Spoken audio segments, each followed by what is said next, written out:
Is there a place in time where logic breaks down and wonderment begins? Could that be somewhere or sometime along an indefinable line between the reasonable and the highly unlikely? Makeshift Stories presents a monthly journey into the improbable. Today's story, episode 228, The Fifth World, Chapter 2, read by Mitchell 2, opening and closing theme by Matthew Erdman. Somewhere and sometime, intelligence might not be conscious.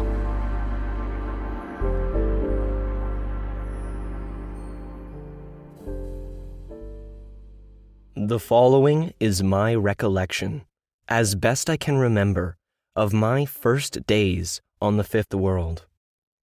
Keep in mind, I was, at the time, struggling with the shock of integration and recovering from injuries sustained in an unexpectedly catastrophic descent. I am only now recording this, months or possibly years after the events. Unfortunately, I cannot tell which. As soon as I was able to struggle up without fainting, I was locked in a small, dirty room which smelt like it hadn't been cleaned since it was first pressed into service as a makeshift cell. A single light suspended on frayed wires from the ceiling flickered when I reached out with my mind to touch it.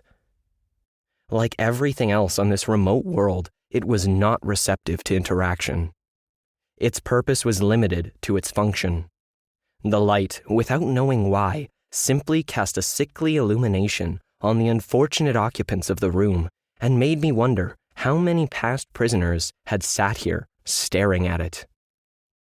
There were no windows, so I could not tell how long I had been there.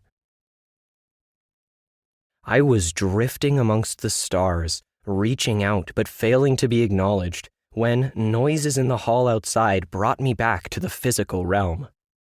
Someone fiddled with the lock and cursed before the door burst open. Bright light spilling into the cell from beyond forced me to squint and shield my eyes. "You're sure, Colrin?" the medic asked. "I could still send it to the auction to cover the costs." "No, I'll take it," Colrin grunted. "Just put the beacon on." "There's no need," I began to explain, but the medic pushed me back against the wall and snapped a metal ring around one of my ankles, then roughly manhandled me to my feet and pushed me through the door. A tall rodentian with dark fur and vacant chestnut eyes stood in the hall, examining me. "Do you have a name?" it asked. A name. I struggled with the concept. It was foreign to my experience. In the great void, there was no need for a name. Our thoughts intermingled. We were one and everything possible at the same time. Would having one prevent my return to the whole? I'm... The medic nodded. "It's lost its memory. There's no guarantee it will ever come back. But you'll need a name for the work bond registry, Colrin." "Okay, I'll call it Ex Caelo. Come on, Ex Caelo, we need to get back to the estate. The Cravo won't pick itself." I was led outside into a sweltering midday and choked when I tried to take in a breath of air. It was rank with chemicals and particulate matter. I suppose I should have been prepared for that. Ship and I had noted the clouds of industrial effluent from orbit. What had happened to Ship? I needed to ask Colrin about its container, but before I had a chance, the big rodentian pushed me toward a large, beat-up metallic vehicle suspended between rubber wheels. Aside from a closed-in cab at the front, the vehicle was little more than a flat surface made from some type of crude material. "Get on the back and hold on," Colrin instructed, noticing me looking around apprehensively. "And don't think about hopping off and running. The ankle band will track you. There's nowhere you can go." I can't," I tried to explain. My body was still foreign to me, and I wasn't confident I could get up onto the vehicle. Colrin finally understood my hesitancy and boosted me up. The doc said you might not have full motor control for a few more days, and hopefully they're right. I can't afford to feed the useless. Grab one of the ropes and sit with your back to the cab, he directed. There were 2 ropes running down the center of the rough-hewn deck. Uncertain of my balance, I took hold of the closest one and worked my way to the cab, placing my back against it as directed. The machine growled angrily to life, bellowing a cloud of noxious black smoke out the back, belying the state of technology implied by the planet's haze of dismembered satellites. The crude vehicle suddenly jerked into motion. We bounced through narrow, rutted streets, which looked like they had been haphazardly plowed into the mud, encouraging ramshackle, half-constructed buildings to spring up like weeds along their sides. Small children, oblivious to being run over, darted out from cracks between the buildings and from hiding places behind piles of garbage to grab small morsels thrown into the tracks of the big, ponderous machines by laughing adults. Colrin and the driver behind didn't even slow when they barely missed 2 of the kits who managed to dart out of harm's way at the last second. After a time, the haphazardly jammed-together structures gave way to large industrial plants consisting of tangled pipes and expanses of gray concrete, punctuated by thin towers belching yellowish clouds. By this time, we had turned onto a large, multi-lane thoroughfare choked with impatient vehicles of all descriptions, each piloted by a single rodention, jostling for position like angry bulls. The acrid air exhausted by these machines was so intense, my eyes began to water. I noticed Colrin had closed the windows in the cab. At one point, we came to a complete halt as something ahead must have blocked the way forward. Colrin used the size of his flatbed to bully several smaller vehicles into giving way. To the vocal consternation of their drivers, he turned off onto a smaller avenue. We traveled for an indeterminate time through anonymous low buildings hemmed in by fields of immobile vehicles. Signs, probably describing the function of these structures, competed for attention in a language I had yet to learn, so to me their meaning was opaque. I reached out with my mind to search for others who might be able to help, only to find unintentional babbling at the very edge of my perception. The incoherent noise made the silent intelligence of the universe seem impossibly distant, and my heart sank. The ponderous vehicle took a sudden turn, which left me sprawled on the flatbed, grasping for a second handhold. It bounced over some obstacles, then came to a jolting stop beside one of the nameless buildings. Colrin jumped out of the cab, then motioned for me to get down.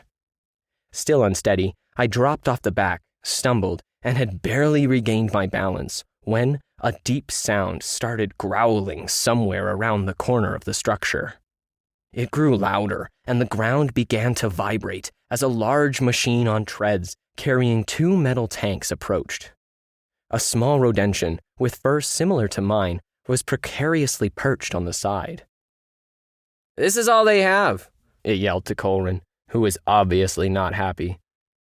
"Nothing is getting through. It's the washouts from the rain," the machine's operator added apologetically. "The roads are still closed." "And yet, they're not easing up on my contract deliverables, are they?" Colrin complained, then motioned for the machine's operator to continue. Once the tanks had been dropped onto the flatbed, the small rodention who had been riding along began to lash them down with ropes. "Ex Caelo, get up there and help," Colrin yelled, then returned to the cab. With some difficulty, I managed to climb back up and did what I could to help, until my new companion seemed satisfied with our efforts. It waved to Colrin and showed me how to wedge myself in between the tanks and the back of the cab. We soon found ourselves jostled around as Colrin started the lumbering machine moving again. He swung it back out onto the road, then accelerated. Soon, the monotonous buildings gave way to equally monotonous fields, planted in geometrically perfect rows, which disappeared into the industrial haze on both sides. Initially, we kept to ourselves, concentrating on not getting thrown off the bucking flatbed. A somewhat smoother section of road provided an opportunity to reach out to the mind of the rodentian next to me. The response was not what I had expected. It stared at me, quizzically, as if I had spoken. I tried again, and for the briefest moment could hear its thoughts, before they were lost in the general muddle of the planet's mindless incoherence. "You're Colrin's new Agricola," it confirmed. "I'm not sure what that means," I yelled over the wind and road noise. Had I been imagining it, or had I seen the glint of possibility in its round eyes? "You're his new acquisition, a new farmhand. What's your name?"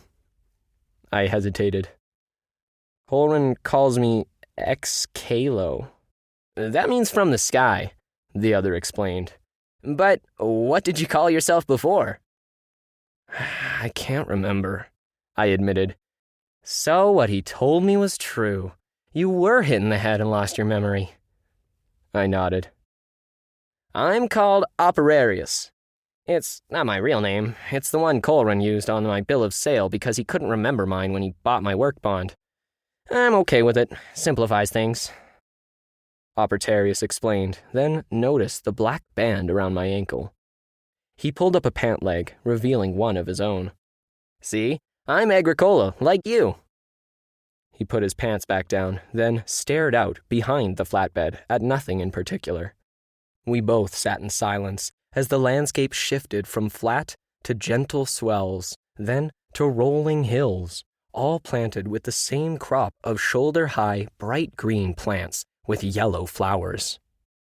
Behind them, the hills climbed into ridges. A few were covered with forest. Others bore large scars where the trees were being removed. As the flatbed slowed, the truck turned onto a narrow, muddy road that separated two identical fields. Operarius caught me staring at them. This is the beginning of Colrin's land. As you can see, the crava is almost ready to harvest, and it's a great crop for once. So it's a good thing you're here." "Crava?" I questioned. "Did the doc say you're okay?" "Crava, don't give me that blank stare. What do you think sweetens your food? It's in everything we eat. What planet are you from, Caelo?" I shrugged and looked longingly up at the sky. "Really?" Operarius laughed. "No one has been up there in years. At least, not since the Great Collision. With all the debris, it's not entirely impossible," I suggested distractedly. "You're claiming you're from up there." "But that's just a ridiculous rumor," Operarius scoffed. "No one got stranded in the old space stations. Nothing could have survived. You might as well just have appeared from nowhere. But then again, there are people who believe in aliens, sea monsters, and fairies. I wouldn't have guessed you as the type." "I'm not from a space station," I admitted. "However, I don't really remember where I'm from. So, like you said, I may have just appeared out of thin air." Which was the actual truth. Operarius laughed again and let it drop. "Hey, don't worry about it. I'm sure you'll eventually remember. Sometimes I'd like to forget my past too." The flatbed finally bounced to a halt in front of a group of low buildings arranged in a semicircle around a muddy court. An odd collection of big-wheeled machines were parked precisely in a row, as if someone had measured the distance between each.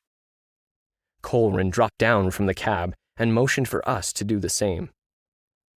"Operarius will show you what to do," Colrin explained to me, shading his eyes so he didn't have to squint in the bright sun.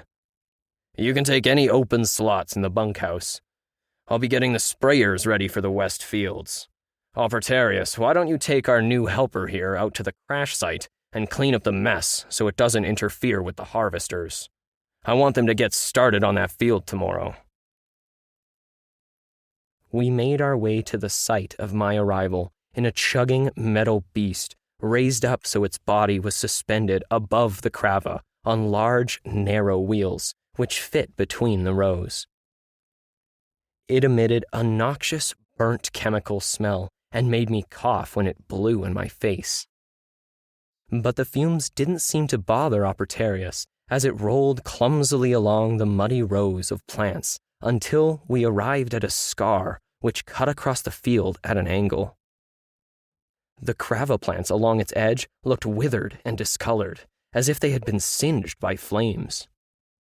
A deep furrow plowed into the dark brown mud ended at a pile of charred debris, the remains of ship's foam metal cover. Opertarius brought the machine to a halt, then jumped down, tossing a shovel at me. We've got to fill in the trench that thing made so the harvesters won't get stuck. They're automated and not very smart. Something like this will confuse them. Still not acclimated to my physical form, I struggled to toss a few shovelfuls of wet dirt back into the wounded soil, while Opertarius filled in a substantial length. He stopped to pant and cool down. It was getting unbearably hot and humid. The sun, almost at its zenith, beat down on us with the full fury of its orange fires. It's still your first day, Opertarius said, noting my progress. Space junk impacts are more common than people would like to admit. We had a smaller piece hit in the west field a few weeks ago, but no one was around. What were you doing out here anyway? Something tickled at the edge of my consciousness like an almost forgotten dream. It was ship, and it was close by. Distracted, I struggled to come up with a coherent answer. You're a runner, aren't you? Opertarius accused me suspiciously. How did you get your ankle band off? Coming out from behind a small cloud, the sun glinted off an object poking out of the soil near Opertarius's foot. It caught both our eyes. Before I could move, he picked it up, looked at it quizzically, and was about to toss it in a pile of other metal bits when he saw my expression. This means something to you, doesn't it? He turned ship's container over in his paw, considering what to do with it. Is this some type of tool you use to help you escape your last bond owner? No, I said, trying unsuccessfully to hide its significance. Something else, then? I think I'll keep it, Opertarius finally said, pocketing the container. Colrin has that, he pointed to my ankle bracelet, to keep you in line. I've got the feeling this will do the same for me.